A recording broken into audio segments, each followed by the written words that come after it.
Pertama, rumusnya man kana yu'minu billahi wal yaumil akhir falyaqul khairan aw liyasmut. Orang yang beriman benar, orang imannya ingin sempurna, dia hanya akan berbicara baik-baik. Kalau dia tidak mampu, dia akan diam.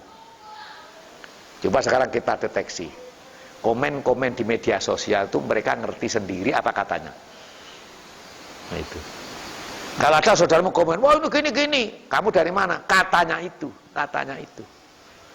Kalau berpedoman hadis ini, kalau cuman katanya sebaiknya diem. Jangan komen kalau kita tidak tahu sendiri. Sudahkah itu terlaksana? Belum. Justru saudara-saudara kita yang partainya berasaskan Islam, selalu berita bohong ini disebarkan kemana-mana untuk meraih kekuasaan. Kenapa? Karena itu trik politik itu, apapun caranya, yang penting kita menang. Ini masalah. Adanya hoax ini kan gara-gara pertarungan politik identitas dan politik kebangsaan. Itu real, bukan kesimpulan. Sudah terjadi. Dimulai sejak pemilihan gubernur DKI Jakarta itu. Perang antara yang muslim dan non-muslim. Ternyata yang dikategorikan non-muslim mayoritas juga orang Islam. Tapi kita tega dengan berita-berita. Maka sudah berlawanan dengan hadis ini, mangkana yumi baya menakir fayaqul khairan. Tidak. Justru omongannya jelek-jelek. Gak dukung aku mati ya tidak tak salati. Gak dukung aku ada pembagian beras sosial ya tidak tak kasih. Ini kan sudah jahat ini. Kondisi kita seperti itu masih itu. Kita senang pada kelompok kita masing-masing, sayang dibarengi dengan membenci kelompok orang lain. Itu yang salah. Kalau saya berpikir silahkan kita bikin kelompok apapun, tetapi jangan dibarengi dengan kebencian kepada siapapun. Mungkin itu yang paling pas. Memang Al-Quran dari itu Allah juga menyatakan fataqatta'u amrahum bainahum zubura kullu hizbim bima ladaihim farihun. Besok manusia itu semakin banyak popularitasnya, dia akan bikin koloni-koloni, bikin kelompok-kelompok. Tidak peduli identitas keagamaan atau kemanusiaan, bikin kelompok-kelompok. Ada kelompok spiritual, pekerjaannya itu ya hanya ngomong tentang akhirat. Ya wirid itu tadi. Coba kalian deteksi kelompok wirid ada berapa kelompok? Yang keras maupun yang pelan, yang panjang-panjang atau yang pendek tapi lama, semua muncul. Terus tanyakan, di antara kelompok itu saling kenal, saling mendukung atau bermusuhan? Ngeri kalau kita mau itu tuh ngeri. Sudah urusannya tidak jelas, bermusuhan lagi. Apa hasilnya apa? Nah ya, coba itu loh. Kalau persaingan bisnis jelas, musuhan fisik masih dapat sama-sama dapat duit. Loh kalau musuhan itu, nah iya kan? Makanya ayo kita pelopori pemuda-pemuda yang hijrah, pemuda-pemuda kahfi. Silahkan kalian berbeda pendapat, tetapi jangan dilahirkan kebencian kepada kelompok yang berbeda. Kullu hizbin bima ladaihim farihun. Tapi Allah sudah terlanjur menentukan besok kelompok-kelompok akan selalu bermusuhan menegakkan benderanya masing-masing. Gitu. Makanya Rasulullah kemudian secara teknis mengatakan kalau tidak bisa ngomong bagus, diem. Nah itu loh. Wah ini berat, ini agama masalahnya. Mau diem nggak bisa. Pengen wah ini mumpung nggak tahu saya saja. Gitu. Saya belajar itu. Kenapa saya lebih cenderung lebih senang berkumpul dengan mereka-mereka yang dikategorikan masyarakat paling bawah, anak-anak narkoba, anak-anak muda. Saya ternyata belajar supaya kita nanti bisa muncul dengan kategori yang benar-benar komitmen, murni, bukan karena kepentingan pribadi. Ternyata dalam ilmu tasawuf juga begitu. Sembunyikan dirimu, tanamkan dalam tanah yang subur. Sebab tidak ada tanaman yang akan berbuah baik kecuali ditenggelamkan di dalam tanah yang subur itu sendiri. Nanam kelapa dilempar tumbuh tapi buahnya jelek. Lain dengan kelapanya ditanam sampai tidak kelihatan. nanti akan muncul tunas dan melahirkan buah yang luar biasa. Itu dari dulu orang tasawuf sudah berbicara. Ternyata ya itu terus prakteknya bagaimana, ya begitu akhirnya, macam-macam. Yang kedua hadisnya, min husni islamil mar'i, kemarin yang tarkuhu ma la yakni, dari kebajikan Islamnya seseorang itu kalau dia mampu meninggalkan sesuatu yang tidak bermanfaat. Contoh kalau kita ronda terus main gaple, itu manfaatnya apa coba?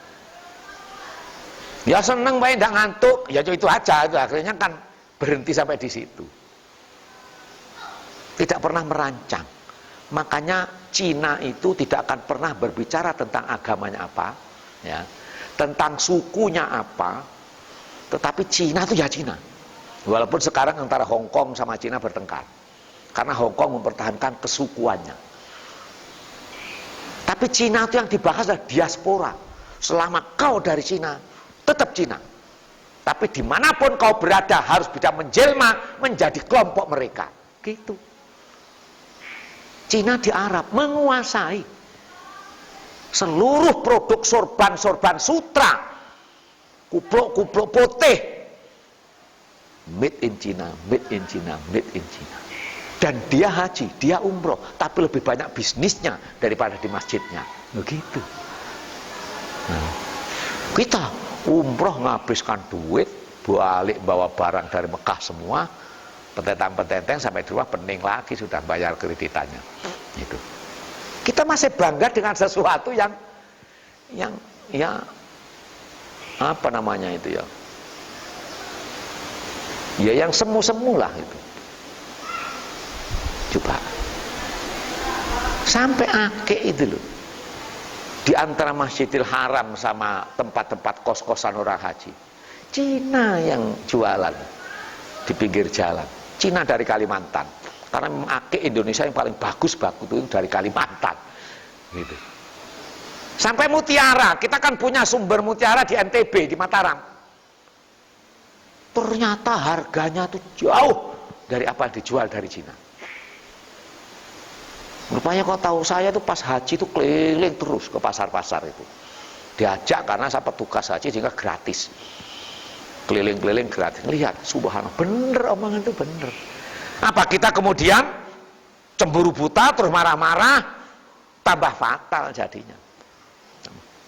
Sehingga ada yang menyatakan, kenapa Rasulullah jauh-jauh dulu sudah menyatakan utlubul ilma walau bisin. Belajarlah ilmu pengetahuan walaupun sampai di Cina. Itu. Ternyata sahabat Rasul kan ada toh yang dimakamkan di Cina sampai sekarang. Itu.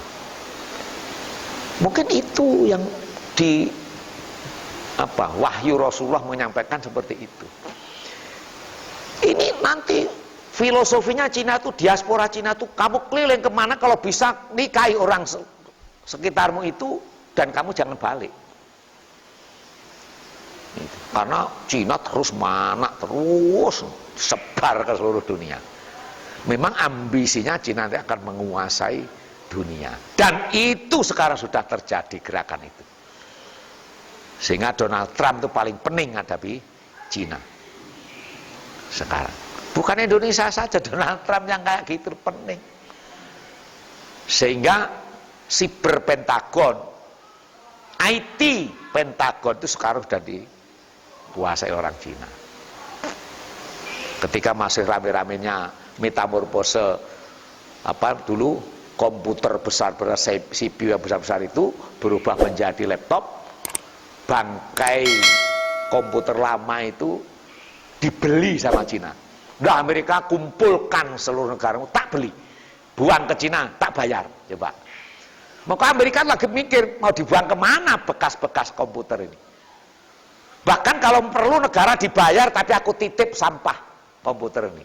Cina langsung ngacup. Bahwa sini kamu yang tak bayar. Coba. Sehingga sekarang lihatan merek apapun laptop itu made in, nggak sampai 10 tahun Indonesia tetap konsumtif terbesar di seluruh dunia gitu. Wallahu a'lam. Jadi apakah termasuk tarku ma la yaknihi itu tadi? Kita sering terlena dengan sesuatu yang tidak produktif. Saya bicara ini kepada sesama muslim bukan dasar kebencian, tapi hanya ingin membangkitkan semangat kita kalau kita masih punya kemampuan. Aku tidak ada kebencian apa-apa. Aku sudah 60 tahun. Hitung-hitungan mati itu sudah merinding terus saya ini. Sakit dikit ingatan sudah sana. Finishingnya sudah seperti itu. Tapi nyatanya apa yang saya pikirkan itu belum. Ayo, yang memang diberikan kemampuan oleh Allah menjadi pinter, pinterlah. Tapi jangan lupa, pinter hanya sebagai sarana, bukan tujuan utama. Yang memang diciptakan oleh Allah, pinter bekerja dan mengumpulkan duit, kerja dan kumpulkan duit sebanyak-banyaknya. Tapi ingat, itu juga bukan kebanggaan, tapi itu sarana untuk memperkokoh agama Allah. Itu caranya. Ya. Jadi ini rupanya oleh presiden kita lagi dibongkar semua. Lalu nanti kalau pendidikan dan kebudayaan bosnya Gojek, beliau tidak ahli di bidang pendidikan, tapi ahli di bidang manajemen massal. Boleh jadi, saya bangga, tapi ya jawabannya belum ketemu kan belum ada hasilnya apa-apa. Itu. Kenapa? Karena sekolah kita itu bukan menjadikan orang tahu diri terhadap alamnya. Pendidikan, model pendidikan kita di Indonesia itu ketika mereka lulus justru tidak tahu apa-apa. Ya. Yang bapaknya punya toko-toko besar-besar itu anaknya tidak akan pernah mau meneruskan usaha bapaknya itu. Karena apa? Dia tidak kenal dengan usaha bapaknya.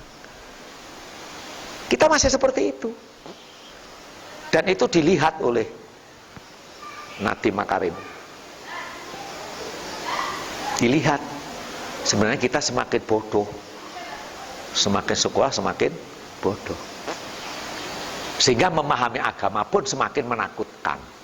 Orang semakin beragama, semakin ekstrim, semakin kereng, semakin menakutkan. Seakan-akan semua menjadi musuh. Sedang dasarnya orang semakin beragama itu semakin sadar kemanusiaannya dan semakin berdaya guna yang lebih banyak. Gitu. Makanya disebutkan min husni islamil mar'i tarkuhu ma la yaknihi. Sebaik-baik Islam seseorang itu kalau sudah mampu meninggalkan aktivitas yang tidak produktif. Gitu aja gampangnya. Dua. Ayo jalan kita itu